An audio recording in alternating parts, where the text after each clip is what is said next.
35 lives, 23 more forever changed. April 28, 1996, the day Australia's innocence ended.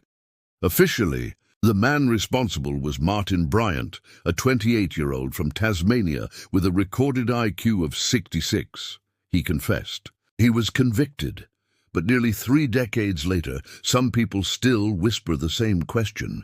Was he really guilty, or just an easy scapegoat? And in this episode of Behind the Crime Scene, we're not here to push theories or rewrite history.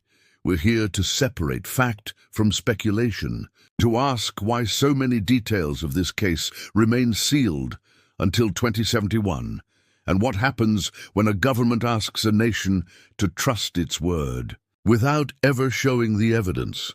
Because justice doesn't only mean punishing the guilty, it also means proving it. If people didn't do these awful things, stories like this one wouldn't exist. And sometimes, honestly, I wish they didn't, because behind every headline, there's a family that never heals. Today, we're going back to Tasmania, the small, quiet island state of Australia, to tell the story of Martin Bryant, the man behind one of the darkest days in the country's history. April 28, 1996, a day that changed everything. Before we get there, though, let's rewind, because monsters aren't born overnight. If you're new here, welcome to Behind the Crime Scene. Subscribe if you care about true stories told with empathy, and if you want to understand why people do the unthinkable. Martin Bryant was born in Hobart, Tasmania on May 7th, 1967. He grew up in what most would call a normal home, loving parents, a younger sister, a stable environment. But something was off. Martin rejected affection. He didn't want hugs, didn't want connection. His teachers noticed early on that he couldn't keep up. Not with speech, not with schoolwork, not even with social cues. He'd isolate himself, lash out when challenged, and sometimes hurt animals. At just 10 years old, after being suspended from school for violence and disruption, he was assessed at a diagnostic center, and the results were chilling. He admitted to enjoying tormenting his sister and animals. What do you even do when a child tells you that? Do you punish them? Do you get them help? Or do you just hope they'll grow out of it? Because that's what everyone around Martin did. They hoped. He was later placed on medication for hyperactivity, but it didn't fix what was underneath. His IQ was measured at around 66, the reasoning level of a much younger child, and some early assessors even suspected schizophrenia, though later doctors would clarify that he actually had a personality disorder and an intellectual disability, not a psychotic illness. Fast forward to the late 1980s, Martin was now in his 20s, living on a disability pension because he couldn't hold steady work. He took odd jobs, gardening, cleaning, fixing things, and one of those jobs would completely change his life. That's how he met Helen Harvey, an eccentric, wealthy woman who lived in a huge, run-down mansion filled with animals. Police would later count about 40 cats and 14 dogs. Helen was in her 50s, a lottery heiress, lonely and misunderstood. Martin was in his 20s, also lonely, also misunderstood. They were an odd pair, but in each other they found something that felt like companionship. Helen began taking Martin shopping. Lavish trips, fancy cars. They spent money like it meant nothing. And before long, Martin moved in with her after her mother passed away in 1990. Helen trusted him completely, maybe too much. Some say she treated him like a son, others say like a project. What do you think? Could that relationship have saved him, or did it just feed something darker? Tell me in the comments below. Then in October 1992, tragedy struck. Helen and Martin went out for groceries. On the way back, their car drifted into the wrong lane and hit another vehicle head-on. Helen died instantly. She was 59. Martin survived with serious injuries, broken ribs, spine fractures, a head wound. When doctors scanned his brain, they found no physical brain damage, but emotionally, something inside him changed forever. Witnesses had said before the crash that Helen was terrified of Martin's behavior behind the wheel. She'd even told a neighbor, one day, He's going to kill me. After her death, police concluded it was an accident, and there were no charges. Martin inherited everything, her money, her property, her trust fund. Overnight, a man who had never managed a full-time job became wealthy beyond imagination. But what happens when you give someone unstable, unlimited money and no purpose? Just months later, the second person who kept Martin tethered to reality, his father, Martin Bryant, was found dead. He was discovered face down in a dam on the family property with a diving weight belt around his neck. A note on the farmhouse door read, "Call the police." It was ruled a suicide. But even today, some locals still whisper about what really happened. Neighbors said Martin didn't seem upset. He joked with officers while they searched. He acted like he didn't understand the gravity of what was happening. With Helen gone and his father gone, there was nobody left to manage him, nobody to set boundaries. He was completely alone. Martin started acting stranger than ever. He'd wear a bright blue suit, carry a briefcase, and tell people he was a millionaire businessman. He'd go to restaurants, trying to impress strangers who mostly laughed behind his back. He'd buy expensive cars and sell them weeks later. He'd even try to befriend local children and show them inappropriate videos, behavior noted later in court records. He was still searching for something. Validation, friendship, control. He traveled overseas, spending Helen's inheritance, London, Bangkok, Tokyo, Miami, but everywhere he went, people saw the same thing, a lonely man desperate for attention. In 1995, customs officers found illegal bestiality videos in his luggage, a disturbing sign of how far his mind had deteriorated. That same year, he started talking about death. He told a neighbor, "I'll do something that everyone will remember me for." And that's the moment you feel your stomach drop, because you know what's coming next. In 1996, Martin Bryant began buying weapons, and within months, he'd commit one of the worst acts of violence Australia has ever seen. But before that day, there were years of missed warnings, avoidable tragedies, and people who looked away, maybe out of fear, maybe out of disbelief. So here's my question for you. If you had met Martin back then, a strange, awkward young man saying things that didn't sound right, what would you have done? Would you have said something, or just thought he's weird but harmless? By early 1996, Martin Bryant was drifting further into isolation. He was 28 years old, living on Helen Harvey's inheritance, restless, and increasingly fixated on guns.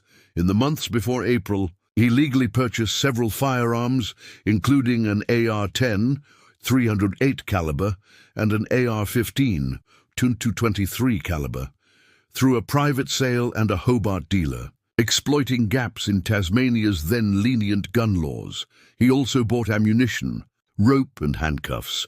When a shop clerk asked what he needed such a large bag for, he joked that it was for Tai Chi gear, then said it had to have strong handles to carry lots of ammunition. People thought he was just being odd. No one realized that Australia's deadliest day was only weeks away. Sunday, 28th of April 1996. Bryant woke early at his Newtown home, at breakfast with his girlfriend, Petra Wilmot, and packed his yellow Volvo 740 wagon. Inside the bag were 3 rifles, hundreds of rounds, a hunting knife, rope, and handcuffs.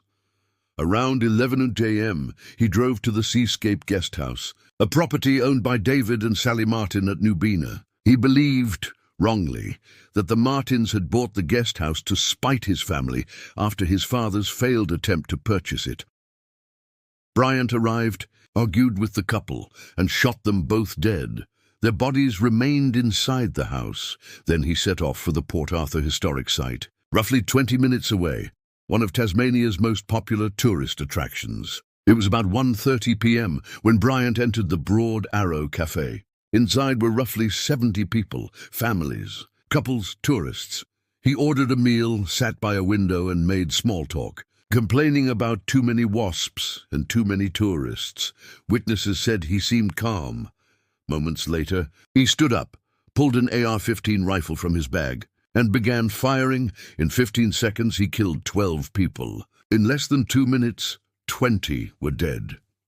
He aimed deliberately, often at the head or upper body, before moving into the gift shop area, where he killed several more. Witnesses described an eerie half-laugh, half-grunt as he shot.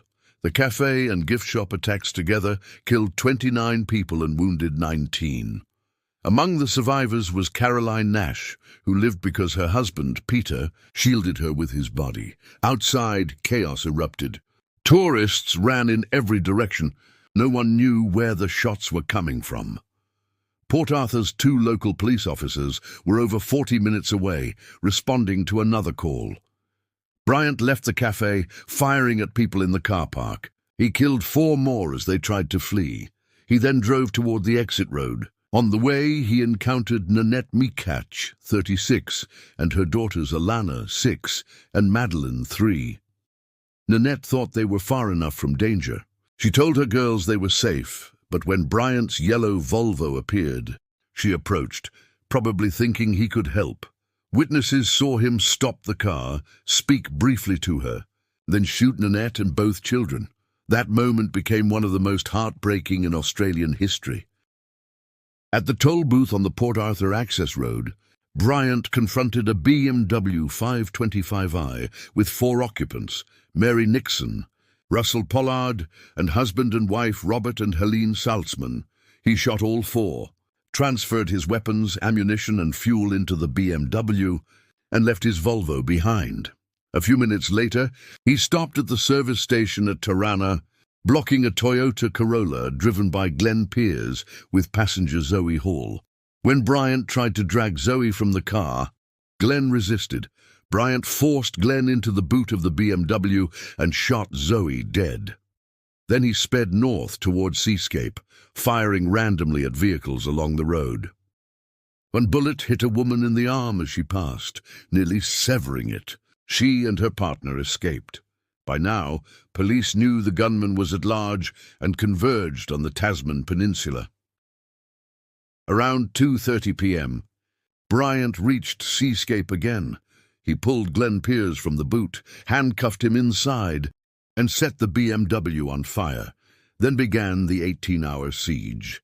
Police surrounded the property. Bryant fired sporadically, roughly 150 rounds through the night. He spoke several times with negotiators, claiming to have 3 hostages and demanding a helicopter to fly him to Hobart Airport and then Adelaide. In reality, David and Sally Martin were already dead, and Glenn Piers was his only captive.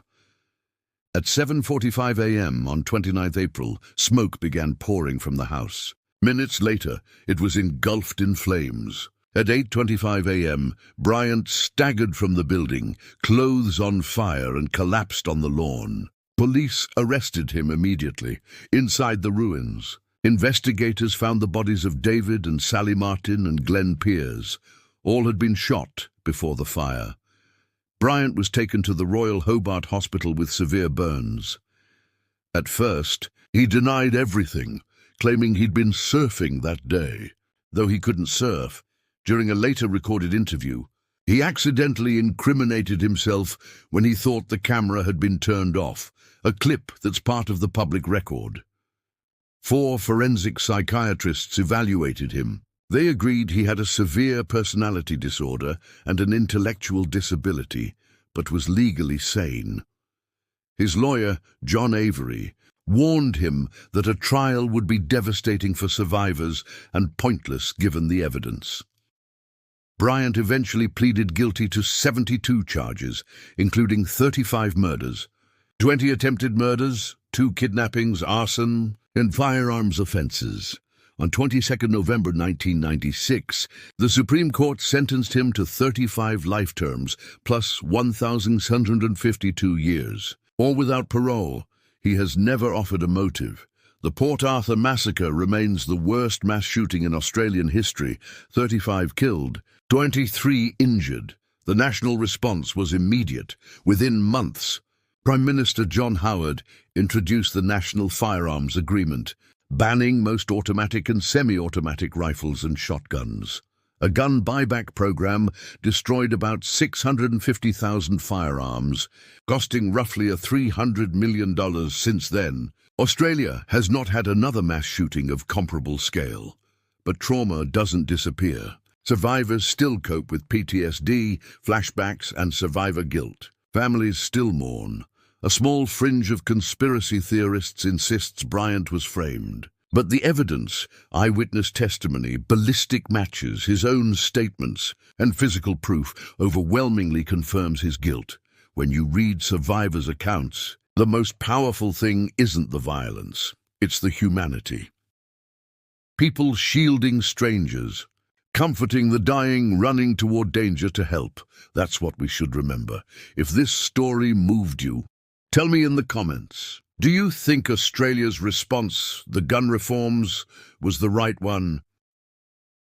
And if you believe in remembering these stories with empathy, please subscribe to Behind the Crime Scene, because true crime isn't just about what was done, it's about what we can learn and who we choose to be after. In memory of the 35 lives lost at Port Arthur, April 1996, may they never be forgotten. When something this horrific happens, people want answers, and they deserve them. 35 Australians died, 23 more were wounded, and almost overnight, the nation's gun laws changed forever. But in the years since, a shadow has followed the Port Arthur story. Doubts, contradictions, and theories that claim we still don't know the full truth. So, we're not diving into conspiracies for shock value. We're separating what's proven, what's alleged, and what's simply unknown, because understanding the difference is what real investigation looks like. It's true, gun law reform was already being debated in Australia long before 1996. After mass shootings in Melbourne's Hoddle Street, 1987, and Strathfield, 1991, police ministers had discussed tighter controls. But the states couldn't agree.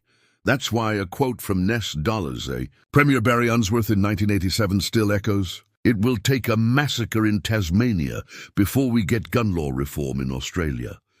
It wasn't prophecy. It was frustration. He was warning that without tragedy, no one would act. By the mid-1990s, Prime Minister John Howard had already voiced support for national reform. When Port Arthur happened, the policy groundwork was there, and the massacre forced the government to act immediately. That part isn't a cover-up. It's politics reacting to horror. More than 200 people were at the site that day. Some survivors later recalled details that didn't perfectly match each other. Hair color, height, beard, or even the direction of gunfire. Those differences are real. They appear in interviews and media reports. But psychologists who studied the case explained that trauma alters perception. In chaotic attacks, witnesses often describe events differently. Police recovered only Bryant's weapons, and every ballistic test linked bullets to those rifles. No credible evidence of a second shooter was ever found. Still, because those conflicting memories were never tested in a public trial, the doubts never died. Many people point to the speed of the cafe shooting, around 2 minutes, 20 people dead, and say, that's impossible for an untrained man. But official investigations found that Bryant fired from very close range, in a small, crowded space. He didn't need precision marksmanship, only proximity. Forensic analysts later said his shooting pattern was chaotic, not professional. So while the result looked like military efficiency, it was really devastating randomness. It's true, gun law reform was already being debated in Australia long before 1996. After mass shootings in Melbourne's Hoddle Street, 1987, and Strathfield, 1991, police ministers had discussed tighter controls, but the states couldn't agree. That's why a quote from Ness Dollars, Premier Barry Unsworth in 1987 still echoes. It will take a massacre in Tasmania before we get gun law reform in Australia. It wasn't prophecy. It was frustration. He was warning that without tragedy, no one would act. By the mid-1990s, Prime Minister John Howard had already voiced support for national reform. When Port Arthur happened, the policy groundwork was there, and the massacre forced the government to act immediately. That part isn't a cover-up. It's politics reacting to horror. More than 200 people were at the site that day. Some survivors later recalled details that didn't perfectly match each other: hair color, height, beard, or even the direction of gunfire. Those differences are real. They appear in interviews and media reports. But psychologists who studied the case explained that trauma alters perception. In chaotic attacks, witnesses often describe events differently. Police recovered only Bryant's weapons, and every ballistic test linked bullets to those rifles. No credible evidence of a second shooter was ever found. Still, because those conflicting memories were never tested in a public trial, the doubts never died. Many people point to the speed of the cafe shooting, around 2 minutes, 20 people dead, and say, that's impossible for an untrained man. But official investigations found that Bryant fired from very close range in a small, crowded space. He didn't need precision marksmanship, only proximity. Forensic analysts later said his shooting pattern was chaotic, not professional. So while the result looked like military efficiency, it was really devastating randomness. Let's look at what people still repeat online and what the record says.